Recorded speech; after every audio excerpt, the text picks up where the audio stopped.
Bonjour à toutes et à tous. Dans ce tutoriel, qui fait partie d'une série dédiée au Local First et à l'utilisation de Watermelon DB dans une application React Native, nous allons voir ensemble comment installer et configurer Watermelon DB. Le lien vers le repo GitHub du projet, ainsi que le lien vers l'article servant de support à cette vidéo sont dans la description. Watermelon DB nous permettra de faire du Local First, mais également de synchroniser facilement nos données locales avec un backend comme Supabase par exemple. C'est parti. Donc voilà, nous allons commencer par installer Watermelon DB. C'est parti. Ensuite, nous installons le plugin Proposal Décorateur.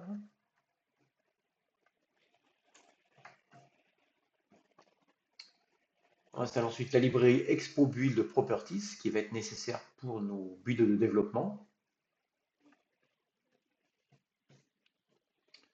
Quand c'est fait, on va configurer notre plugin Proposal Décorateur dans le fichier bubbleconfig.js. On copie cette ligne, on va dans notre bubble config, on rajoute la ligne. Parfait. On continue. Maintenant, on va configurer Watermelon DB avec Expo Build Properties. Donc, on copie ceci. On va dans notre app.json et dans la partie plugin, on va remplacer Expo Build Properties par les informations qu'on a copiées. Maintenant, on va configurer Watermelon DB pour qu'il puisse fonctionner dans React Native. Donc, on va rajouter un dossier database. Donc, on ferme ça. Donc, à la racine, à source, on va créer un dossier database. Ensuite, on va créer un dossier modèle.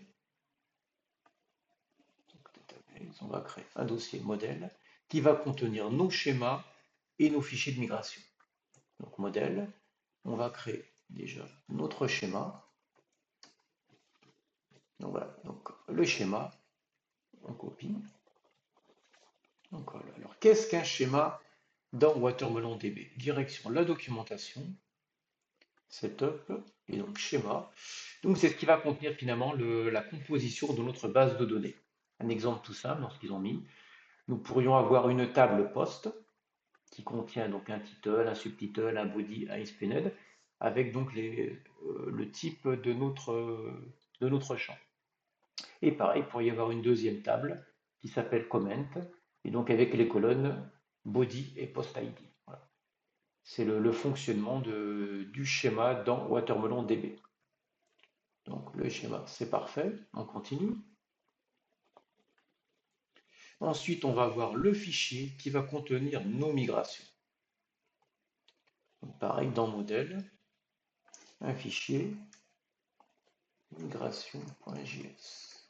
On colle. Alors, les migrations, c'est très important. Direction de la documentation, pareil, migration.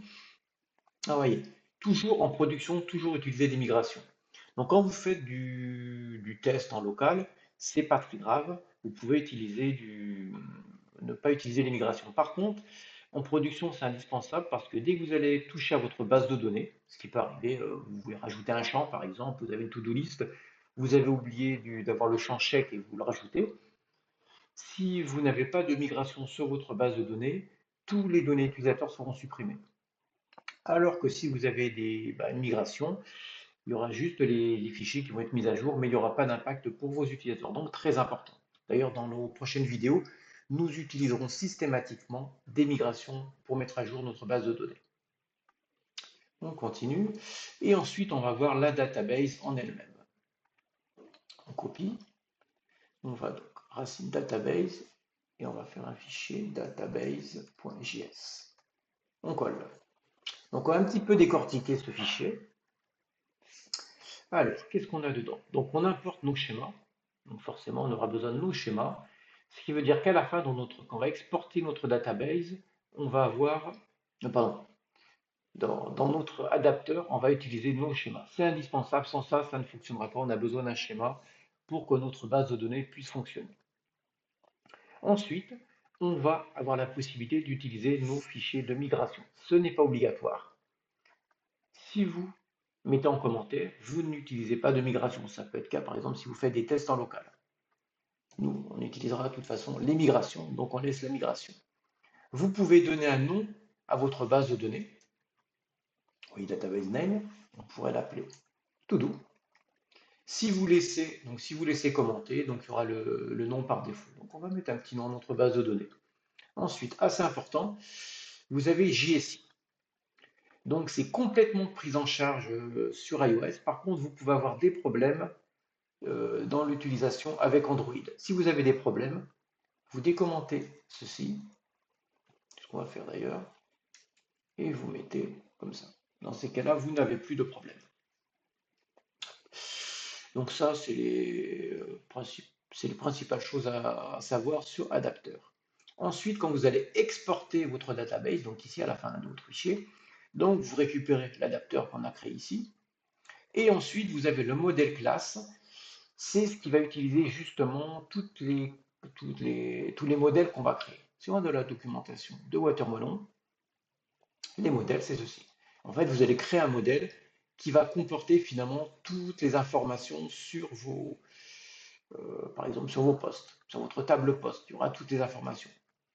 Voilà. Donc, on retourne ici. Donc, voilà. Donc ça, c'est les choses indispensables. Si on avait un modèle poste, par exemple, on aurait notre poste qui serait ici. C'est parfait. On continue. Donc, pour pouvoir utiliser Watermelon, nous devrons sortir d'Expogo et utiliser donc un build de développement. Vous avez plusieurs possibilités. On pourrait soit créer donc le pré-build, ce qui nous créera un dossier Android, un dossier iOS, qui comportera donc toutes les informations pour développer sur iOS et Android pour déployer en production. Nous, on va juste faire un NPX Expo Run iOS parce qu'on va utiliser juste le simulateur iOS pour l'instant. Donc on va faire ça, donc on le crée. Il va nous demander un bundle identifier, ce qui est indispensable. Donc à chaque fois, finalement c'est le nom inversé de votre nom de domaine. Par exemple, ça va être fr device.dia. Et là, on va lui donner un petit nom, on va l'appeler todo. Si vous aviez fait un pré-build, il vous aurait demandé le bundle pour iOS et le bundle pour Android.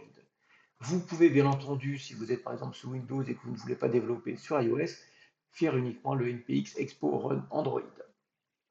Chose importante évidemment, pour éviter de pusher sur GitHub, on va rajouter les dossiers Android et iOS dans le Gitignore. Donc dans le Gitignore, on va rajouter Android